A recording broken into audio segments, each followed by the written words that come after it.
What I thought would be interesting to do was, now that we are kind of affixed in six railroads in the US and Canada and Mexico. First one alphabetically is the Burlington Northern Santa Fe. So we're going to look at that. And we're going to look in a little bit more detail at the components that were there in 1950, the Chicago Burlington and Quincy. And so the Burlington was a very progressive railroad. They were early diesels, and they created the Zephyr, which is very popular. Now here they are displaying the Zephyr with a train from about 1860. And they also developed the first Vista domes. There was actually a guy sitting in a dome. He was riding the train across the Rio Grande. And he said, people can't see the mountains, because you think about it, you have to lean down and you can't really see the tops of the mountains. So he sketched up this idea. So you have seats down here, and then you have seats up here. So it's double decker right here. You guys have ridden domes. So, there's usually stairs at the back, but some of them have stairs at the front. But you really aren't losing any seating capacity, because you have these seats sitting down right on the floor of the car down here. And so those were very successful. And so then Burlington created the California Zephyr, which went from Chicago to Denver on the Burlington, and then Denver to Salt Lake on the Rio Grande, and then from Salt Lake to San Francisco on the Western Pacific. And that had a lot of domes. So then James J. Hill tried to merge the Burlington, Great Northern, NP, and SP and S into the Great Northern, Pacific, and Burlington lines. Well, and so he put all the railroads into a trust, and then he tried to merge them. And they merged them, but or we're in the process, and it was basically what became the BN. So they had the Great Northern up here, and then the NP here, and then the Burlington was all this stuff with the Colorado and Southern. But it was at an inopportune time.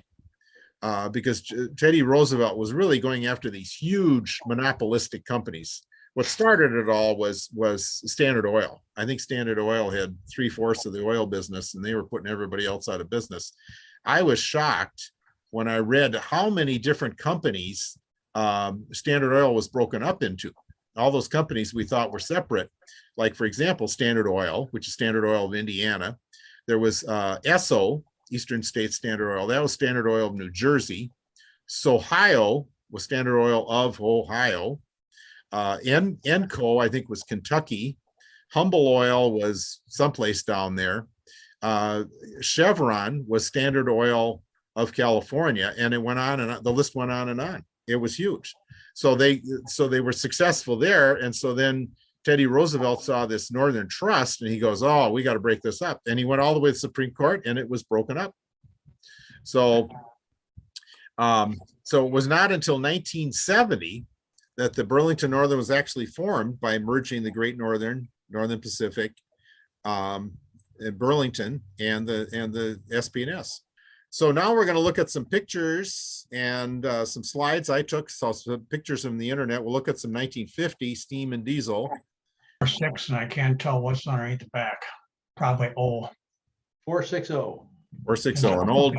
This is an old Burlington one, probably built about the turn of the century. You can see it has a tall stack, tall domes, the steam dome, the sand dome, big fire smoke box. So my guess is probably has a feed water heater or superheater there. And Bell Pair firebox, which is unusual. That was big on the Great Northern and the NP, or excuse me, the Pennsylvania. And then but yeah, 280 about or 460 10-wheeler built about 1900. And this is the Hudson, probably built in the late 20s. And this is a let's see, that's a 484. That was their famous 05. The front of the locomotive, some people say is one of the most attractive locomotives, but a lot of the steam enthusiasts don't like the Burlington because they had this weird looking cab. It looks too small. It looks like it'd be really cramped. I don't know if it was small or not, but it looks small. So they didn't like that. And this is what was the I have a question on 460. what was the engineering rationale for setting back the back two wheels? Uh, A yeah, lot of them were built like that. They had the American type, which is 440, and then when they made these things longer, they for some reason they moved the rear axle way back. Maybe it's just to hold up the firebox. I don't know, but you see a lot of them like that built at that time. yeah. I think it was weight distribution. Wait, okay. Yeah, because you'll see a lot of them like that. The side rods, when they're horizontal, don't have the same dynamics on them as ones that are at an angle and rotate through an arc as well as going back and forth. It's a matter of weight in motion. Yeah. The dynamics of what's happening to the rods. Sure. So maybe you got to remember there were no roller bearings back then. All the stuff was sleeve bearings too. Yeah. So the forces you put on are going to make your bearings last so long. Yeah, and look at the difference in counterweights too. So yeah, that's an interesting question, Ron. But my guess is what Bob says plus weight distribution. Yeah, because that's the only thing under the firebox. Yeah, and later the fireboxes got so big that they couldn't do that. Yeah, they couldn't put them above the drivers, and then like this one, they had to. It was so big and so heavy they had to put 4 wheels under it. But they're very small. Yeah, small wheels.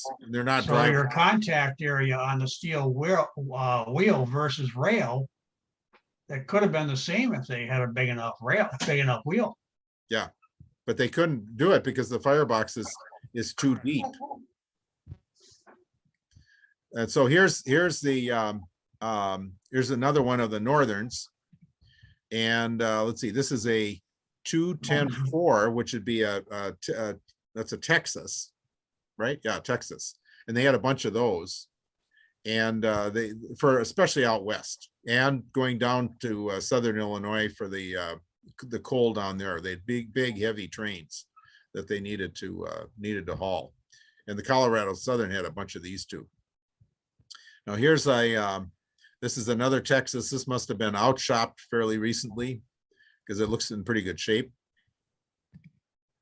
And here's another. Notice how different the boiler was. If you go back one more.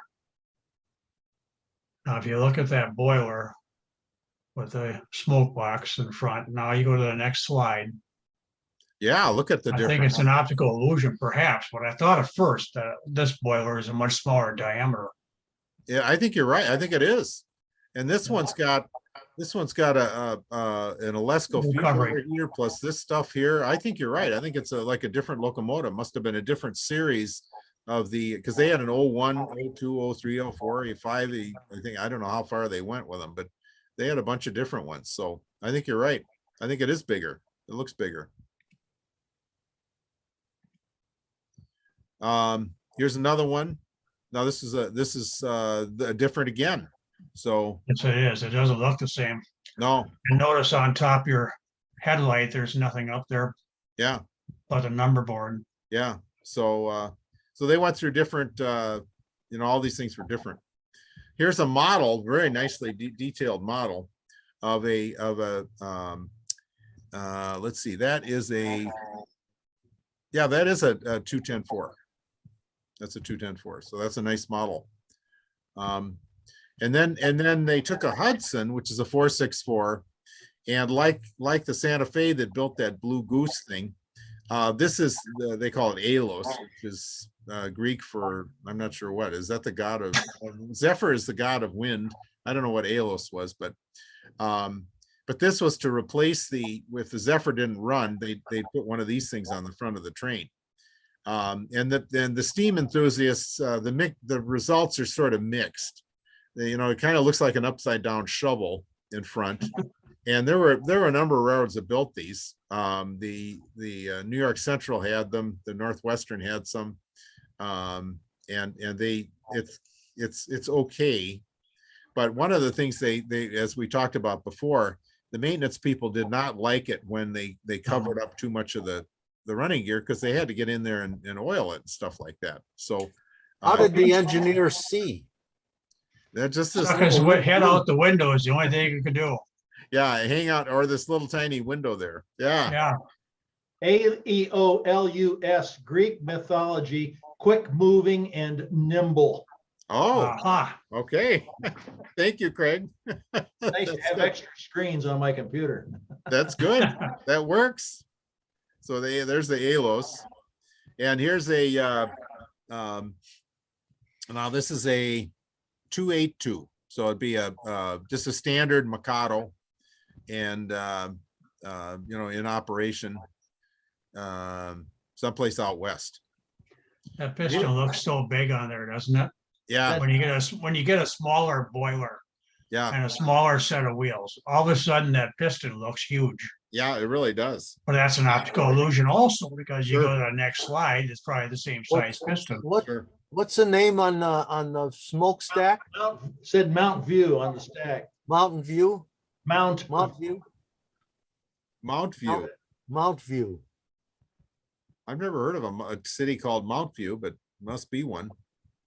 Must be on the BN route or something. Someplace. And here's the original brass engine. I think I think it was the golden anniversary of the Burlington. They painted a locomotive gold, and for those modelers, this is how, of course, the brass engines come. And so there have been a few guys that just put a herald on the side and they said, okay, we're good to go. Yeah, there you go. So anyway, this was the Burlington ran steam quite a bit after they had retired it. They did a lot of steam specials and railfan specials. They were very friendly to the railfan community. Let's see. Now this is a restored. That would be that's a mic, a 282. And here's one of the railfan specials back in the 60s, as we can tell by the shirts and stuff. And that's they're northern. So from the front, they're very good looking, but if from the side, the cab does look like it's small. I don't know. Again, I don't know if it is or not. So here's one Well, that, the boiler's big on that thing. yeah, it's a big, very big boiler. Yeah.